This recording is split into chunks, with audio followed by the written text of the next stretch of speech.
the Business Renovator again, and I'm looking forward to this one. I'm going to try something a little bit different. I'm going to be showing a video from the archives of Brian Tracy, somebody who I admire, and I teach, coach, and facilitate a lot of his programs, specifically around the sales process, or in Canada, process. And we're going to share a video, just a couple of minutes long, and see if the StreamYard live tool will do what I think it will do. And you'll get to see some and hear some great insights of why people buy. However, before I go there, we're going to go here to Brian Monahan's book. And we're going to share a quote that he's selected in here. And I think it resonates with me today. When you enchant people, your goal is not to make money from them or to get them to do what you want, but rather it's to fill them with great delight. That's Guy Kawasaki. Brian's take on that is customer service is a chance to take your customers on an enchanted voyage. Enchanting your customers requires you engage all of their senses. How have you created your customer service experience to engage with multiple senses? Things like sight, sound, smell, taste, and touch. When connected to these senses, enchant the heart with delight. When connected, these senses enchant the heart with delight.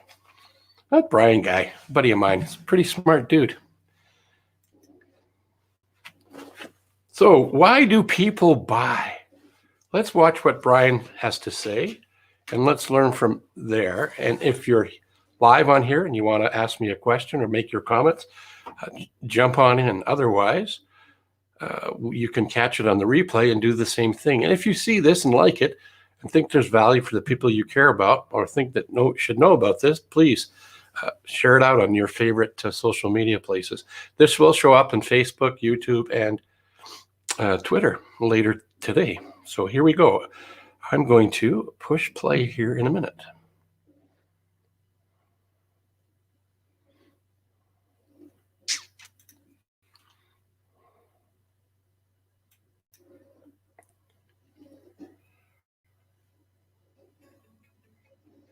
We're going to talk now about why people buy. And it's very, very important to understand this because people buy for whose reasons? Our reasons or their reasons?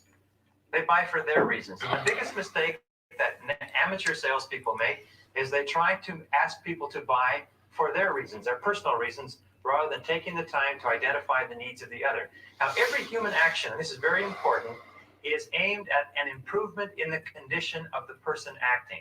In other words, every single thing that we do is an attempt to improve our relative condition. Every single buying decision is an attempt to be better off as a result of having made that decision than worse off. And the individual who's making a buying decision has three choices. They can either buy from you, they can buy from someone else, or they can buy from no one. They can refrain from purchasing if you like. And when we talk about being better off, we're not talking about just materially. Sure, if you buy a car, you're better off, you've got a car. But we're talking about all of the other satisfactions that are involved. For instance, if you buy a car, you're out a certain amount of money. You're locked into a certain automobile.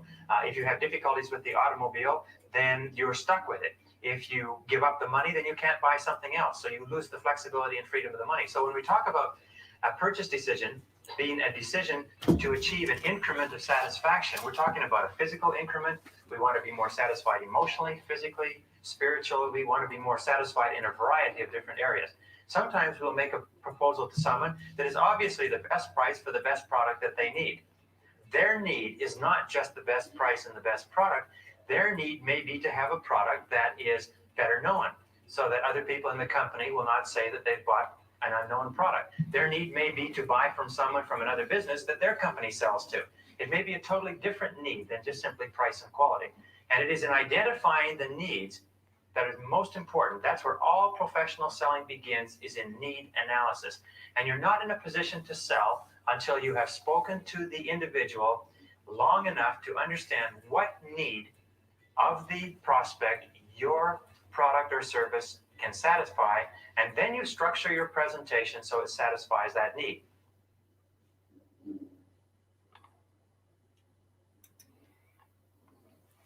Well, there you have it. There's a snippet from Brian Tracy. He's the author of 80 plus books. I remember when I first met him, he didn't have any books at the time. He was doing the Phoenix seminar, which I'm a graduate of, and now I facilitate the modernized version of that called Perform at Your Best. He was once interviewed by Darren Hardy when Darren was still the editor-in-chief of Success Magazine. And in the intro, he said that Brian Tracy had enough content for something, either a book, an audio program, a training program, CD system, live training for every week of the year for the next 3 years. A lot of content. If you look up Brian Tracy on Google, you'll be pleasantly surprised at how many millions of hits that he has. Why do I bring him up? Well, he was the one speaking in the video, and I'm also certified as one of their global business coaches, facilitators, and trainers, and proud of it, by the way. We, with Brian's wisdom and knowledge and tools and resources, are able to help raise the level that our clients perform at. Anywhere from, if you go to my LinkedIn profile, there's some pretty outrageous testimonials on there. So much so that it's almost hard to believe, even me, but the person who I was working with is an engineer and they do know numbers very well. It's what drives me is helping people, getting that BFO or that aha moment. It's the light bulb moments that crank me up. So I wanted to share why people buy, just to make sure that people that are out there in the world are serving and listening to the people who's their ideal target audience. Often, and I heard it yesterday, I was on Clubhouse and we were talking about a variety of different things. And man, when we're serving somebody, we need to listen to them to find out what's important to them. It's really not about us. Our goal is to, as Brian was saying in that short little video, is to provide a solution that satisfies the problem that the prospect client customer is facing. If you have something you can offer them, give them an opportunity to say yes to it, to solve the problem, get rid of the pain point, live a better life in whatever way that is with your product and service. And it's about building relationships, trust, and rapport. And if you do that, you can achieve your goals. Zig Ziglar says, if you help enough people get what they want, you'll get everything in life that you want. So it's about helping and serving.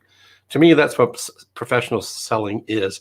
It's not about being spammy or what's happening a lot in social media is people are in a hurry and they're really excited maybe, and they really believe in what they do, but they come across as that person you don't want to deal with. One of my coaches that I mentor is so passionate about what he does and what he can bring to the table that his enthusiasm sometimes overflows and pours on people. And he doesn't mean anything bad by it. He just wants to help because he knows what things he can bring to the table that will elevate that particular prospect to another level. So we're working on helping him being sincere, have a high intention, low attachment, but not, one way to describe it is not spilling all the candy all at once. The CEO and president of Focal Point, he has a mantra and a quote that I really admire, and is that we're in the business of helping people slow down to go fast. So if we do that with our services, slow down enough to understand who they're about so that we can provide them with a solution and a resolution to the challenges we hear them saying that they have. Life is going to be less stressful, more fun, and more rewarding for both them and yourself. That's my little rant on why people buy. It's that radio station we're all tuned into. What's in it for me? Let's see who's here today with me. There's Ron Goodwin. Good morning, Ron. Thanks for being here, buddy. This was an impromptu. I didn't even schedule it. I just decided to do it after being up for a bunch of hours and feeling vibrant, and after shoveling the snow. We didn't have as much snow as my friends in the U.S. I don't think it hit the East Coast, but it might have. Apparently, you had about a foot of snow. Today, we had just shy of half a foot of snow. And our temperature where I live is actually warmer than many places in the US. It's +3 here in Fahrenheit. Hey, Craig, I'm waving back at you. And my buddy Kellen. Morning, Kellen. Are you not in Vegas? Are you not in Vegas anymore, or is it Kansas anymore? I can't remember. You're such a mystical, wonderful person, spreading the power of wow with your cards that wow people. It's amazing. Thanks for being here, guys. That's all I got. Remember, why do people buy? Not for our reasons. They don't care about our mortgage payments, but they do care about theirs. So let's help the people we serve reach their goals or exceed their goals with your products and services. Remember to share this out. It's Facebook and YouTube and Twitter. If you're watching this on a replay, comment, put #replay, and I look forward to being with you again with another session of the Business Renovator.